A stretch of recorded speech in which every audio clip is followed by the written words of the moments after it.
Assalamualaikum warahmatullahi wabarakatuh. Semoga para pemirsa channel Terindah Suyadina semuanya selalu diberikan kesehatan lahir wal batinah dan berikan rezeki yang halal dan thayyibah untuk beribadah kepada Allah Subhanahu wa taala. Langsung saja para pemirsa, ini mensikapi apa yang sedang terjadi, yang sedang bergejolak di negeri ini, yaitu sebuah rintisan revolusi daripada masyarakat kita yang saat ini menuntut bukan cuma hanya satu tuntutan, tetapi banyak tuntutan yang ingin disampaikan kepada pemerintah yang saat ini dipimpin oleh Pak Prabowo. Para sahabat terindah, tentu saya tidak memperpanjang mukadimah lagi dalam video kali ini. Kita sudah lihat kesaksian-kesaksian, video-video langsung kita terima di HP kita, baik itu dari TikTok ataupun dari grup-grup WA ataupun dari YouTube yang sedang beredar saat ini, bahwa kerusuhan telah terjadi di seantero negeri ini. Dan tentu kerusuhan-kerusuhan itu merupakan satu eskalasi yang sangat masif, yang tentu kita merasa sangat aneh jika itu berjalan sendiri-sendiri, dan tentu kita juga harus mewaspadai ada aktor-aktor intelektual atau aktor-aktor politis di belakang mereka itu. Tapi yang paling utama bukan itu yang akan kita bahas. Yang akan kita bahas pada video yang singkat kali ini adalah bahwa seluruh kejadian-kejadian yang masif di negeri ini merupakan pembakaran baik gedung DPRD maupun DPRD provinsi, kabupaten, kota yang ada di seantero negeri ini. Itu merupakan satu luapan daripada suatu kekesalan, daripada suatu pembungkaman demokrasi yang selama ini telah terjadi oleh pemerintahan terdahulu, yaitu Pak Jokowi, rezimnya Pak Jokowi. Dan ini merupakan sebuah puncak di mana yang tadinya kita mengharapkan Pak Prabowo merupakan suatu anti klimaks daripada apa yang dikatakan oleh seluruh sebagian besar rakyat kita, bahwa rezim Jokowi itu adalah rezim yang represif, yang anti demokrasi, dan rezim itu adalah ingin menegakkan sebuah dinasti yang telah disusunnya secara sistematis melalui perubahan-perubahan undang-undang yang dia sengaja untuk tujuan dia, dan sayangnya di backup oleh para tokoh-tokoh politik lainnya yang mendukung dia di belakangnya, dan juga di backup oleh para aparat keamanan, khususnya adalah Polri. Jadi kita telah mengetahui bahwa Pak Jokowi itu bukanlah seorang desa yang sederhana, tapi dia mempunyai grand design politik di kepalanya, yaitu mendirikan sebuah dinasti yang mana kita telah melihat bukti-bukti nyata hingga hari ini. Anaknya hanya 3 bulan, hanya sekitar 3 tahun menjadi wali kota Solo, dipaksakannya dengan merubah undang-undang oleh MK, yang kebetulan MK-nya adalah pamannya sendiri, menjadi wakil presiden saat ini. Anaknya yang satu lagi, khususnya menantunya si Bobi, menjadi gubernur. Sebelum menjadi gubernur, dia adalah menjadi wali kota Medan, dan sekarang menjadi gubernur Sumatera Utara. Tentu tanpa kekuasaan daripada Pak Jokowi, tanpa cawe-cawenya Pak Jokowi, tentu mereka tidak bisa berjalan sendiri. Dan itu kita yakini. Dan kedua anak-anak Jokowi ini merupakan hasil daripada dinasti politik yang coba Pak Jokowi bangun. Dengan kekesalan yang tinggi, masyarakat tetap menahan hati, tetap memendam rasa kecewa. Kenapa? Banyak kader-kader bangsa yang terpaksa harus terpotong-panting atau terlempar dari percaturan politik karena ada anak presiden atau menantu presiden yang menginginkan jabatan tersebut. Jadi disinilah yang namanya demokrasi itu akhirnya mati. Setelah kita perjuangkan tahun 98, begitu Pak Jokowi hadir, kita sudah demokratis. Tapi begitu Pak Jokowi hadir menjadi presiden, memimpin 2 periode, tentu membuat dia berubah, ingin mendirikan dinasti. Dan inilah suatu perubahan yang sangat drastis selama 10 tahun. Akhirnya demokrasi di Indonesia berantakan oleh sekelompok orang, yang mana orang-orang tersebut adalah antek-anteknya, ada anak buahnya daripada rezim Jokowi, dan dibantu oleh para buzzer-buzzer yang mendapat tunjangan dan mendapat honor-honor yang tertentu bagi para buzzer untuk selalu memblow up keluarga ini untuk mencapai cita-citanya. Dan akhirnya yang kita harapkan begitu Pak Jokowi sudah tidak memerintah lagi, kita harapkan kepada Pak Prabowo untuk menjadi anti klimaks daripada Pak Jokowi yang tidak semena-mena terhadap hukum. Ternyata hanya jargon-jargon politiknya ketika kampanye, bahkan ketika di bulan-bulan pertama sampai dengan setengah tahun pertama, jargon-jargon politiknya Pak Prabowo cukup luar biasa, cukup menyentuh hati rakyat, bahwa katanya hidup tenggelam, mati hidupnya, timbul tenggelamnya bersama rakyat. Janjinya tetap digulirkan, tapi buktinya belum terasa sampai ke bawah. Terutama ketika masyarakat banyak menuntut untuk mengusut apa yang dinamakan dengan dugaan ijazah palsunya Pak Jokowi, itu sampai dengan akhir-akhir ini, sampai dengan 10 bulan kekuasaan Pak Prabowo, ternyata tidak juga disentuh. Bahkan sebaliknya Pak Prabowo malah menyanjung-nyanjung daripada Pak Jokowi. Tentu ini merupakan suatu hal yang sangat membuat masyarakat kita kecewa. Kita mengharap Pak Prabowo bisa membantu masyarakat untuk mengadili Pak Jokowi dan keluarga-keluarganya yang terduga korupsi, dan itu pun telah banyak dibuktikan oleh orang-orang yang mengusut tentang kasus-kasus korupsi anak-anaknya Pak Jokowi. Tapi sampai dengan hampir 1 tahun pemerintahan Pak Prabowo, tidak ada ujung sinyalnya yang akan menunjukkan bahwa dia akan membantu atau mengusut tuntas kasus ijazah palsu Pak Jokowi dan dugaan korupsi anak-anaknya Jokowi. Dan terakhir, berapa banyak daripada menteri-menterinya Pak Jokowi yang dititipkan di kabinet Pak Prabowo yang masih setia atau loyalisnya Pak Jokowi, itu membuat peraturan-peraturan, membuat keputusan-keputusan yang sangat bertentangan dengan apa yang dinamakan oleh Pak Prabowo itu sebagai ekonomi kerakyatan. Tapi justru sebaliknya, keputusan-keputusan yang sangat menyakiti hati rakyat sering kali dibuat. Wabil khusus kita lihat Pak Ibu Menteri Keuangan kita, Bu Sri Mulyani, mulai dari awal, lihat saja jejak-jejak, rekam jejaknya atau digitalnya ada di media massa, yang dia selalu naikkan adalah pajak-pajak yang mengarah kepada rakyat. Baik itu hanya kenaikan sekitar 12%, 10%, 8% dan sebagainya, tapi itu ditujukan kepada rakyat.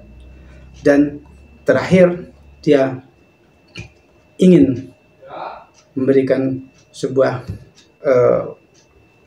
hal yang pajak yang nol atau kepada para pejabat anggota DPR RI, berarti akan bergulir kepada DPRD provinsi, kabupaten kota dan juga DPD, bahwa pajak mereka ditanggung oleh negara. Sementara pajak yang lain kepada masyarakat, rakyat kecil, tidak ada yang membantu membayar pajak. Mereka harus bekerja keras agar bisa membayar pajak.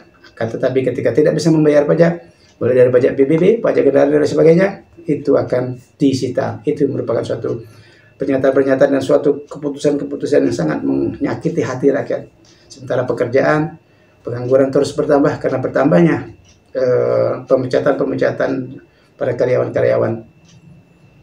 Kemiskinan semakin bertambah, pajak justru hanya dikhususkan kepada masyarakat kita yang paling kecil untuk ditarik pajaknya untuk kebutuhan negara. Sementara suatu luapan yang menjadi pemicu Indonesia saat ini menjadi chaos. Indonesia saat ini dalam keadaan yang mencekam.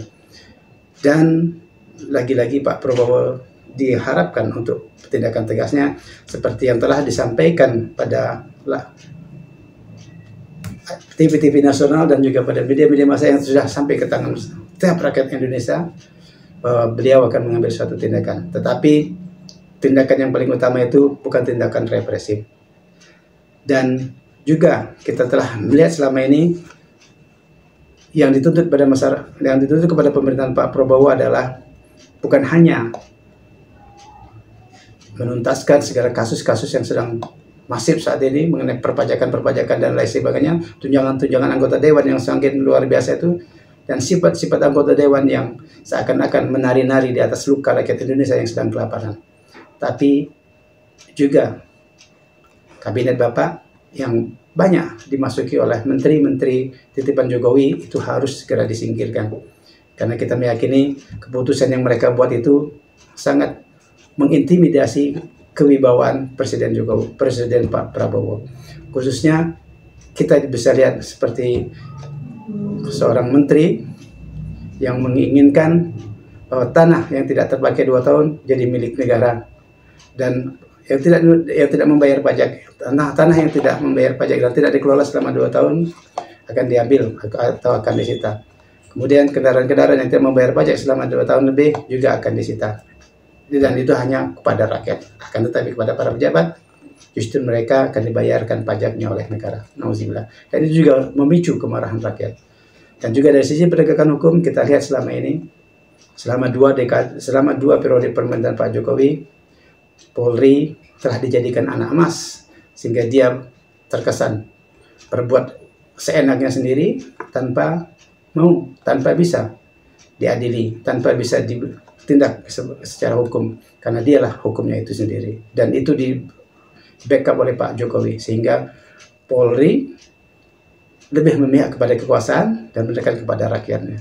Dan dugaan sampai dengan saat ini masyarakat banyak bahwa kasus penembakan 6 laskar FPI itu juga tidak berujung kepada kasus hukum. Terkesannya dibekukan oleh Pak Jokowi dan juga dinyatakan tutup oleh Kapolri-nya. Jadi tuntutan yang selanjutnya adalah Kapolri Listio Sigit itu memang harus segera dipecat, dicopot atau dipecat dari dinas kepolisian secara tidak hormat. Dan juga anggota DPR juga harus bersikap waspada, bersikap hati-hati terhadap kondisi Indonesia saat ini. Ucapannya yang berhati-hati tadi, jangan memihak kepada diri Anda sendiri yang sudah kaya raya, dan memihaklah kepada rakyat yang saat ini sedang menderita.